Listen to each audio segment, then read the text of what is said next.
2,80,000 কোটি টাকা লুটপাট হয়েছে রাজনৈতিক চাঁদাবাজির নামে এবং বিভিন্নভাবে টাইম বৃদ্ধি করার মধ্য দিয়ে কোন কোন প্রকল্প 70% পর্যন্ত ব্যয় বৃদ্ধি এবং 5 বছর পর্যন্ত সময়সীমা বৃদ্ধির মাধ্যমে এইভাবে ব্যাংকিং সেক্টর এবং আর্থিক খাতের অবস্থা আপনারা জানেন যে এই প্রক্রিয়ার মধ্য দিয়ে রাজনৈতিক বিবেচনায় বাংলাদেশে লোনের একটি সংস্কৃতি গড়ে উঠেছিল।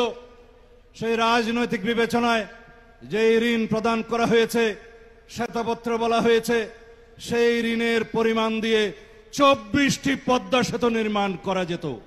একটা পদ্মা সেতু নির্মিত হয়েছে আপনারা জানেন সেটা 10,000 কোটি টাকার প্রকল্প কিভাবে 40,000 কোটি টাকায় সমাপ্ত হয়েছে। এইভাবে বাংলাদেশে আমরা এখন ব্যাংকিং সেক্টরে দেখতে পাচ্ছি সম্পূর্ণ দেউলিয়াত্ব, যেখানে অঘোষিতভাবে আমরা জানি প্রায় 5 লক্ষ কোটি টাকা খেলাপি ঋণে জর্জরিত আমাদের ব্যাংকিং সেক্টর।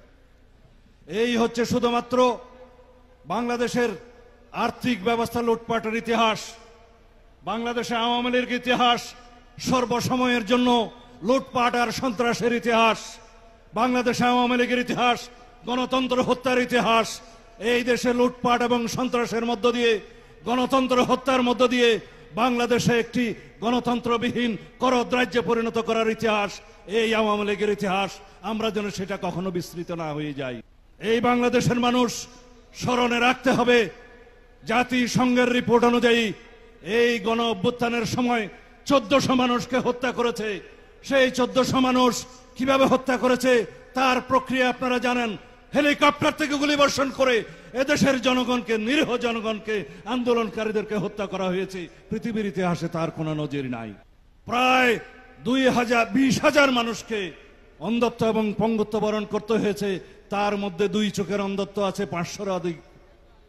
হাজার অন্ধত্ব বরণ করেছে, 1 চোখে পঙ্গুত্ব বরণ করেছে চিরস্থায়ীভাবে অনেক।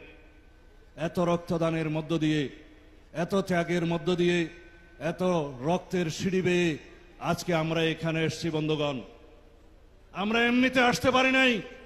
আমরা যেন আমাদের এই বিজয়ের ইতিহাস যেমন ভুলে যাব না, তেমনি আমাদের স্ট্রাগল, আমাদের সংগ্রাম, গণতান্ত্রিক সংগ্রামের ইতিহাস যেন আমরা ভুলে না যাই। আমাদের সামনের দিনে যে গণতান্ত্রিক ভবিষ্যৎ আমরা নির্মাণ করতে যাচ্ছি, একটি সুষ্ঠু, নিরপেক্ষ, সুন্দর নির্বাচনের মধ্য দিয়ে যে একটি শক্তিশালী গণতান্ত্রিক কাঠামো আমরা নির্মাণ করতে যাচ্ছি, রাষ্ট্রীয় কাঠামোর গণতান্ত্রিক সংস্কারের মধ্য দিয়ে আমরা যে এই বাংলাদেশ পাবো বলে আশা করছি, সেই বাংলাদেশের নেতৃত্ব দিবেন আমাদের নেতা জনাব তারেক রহমান।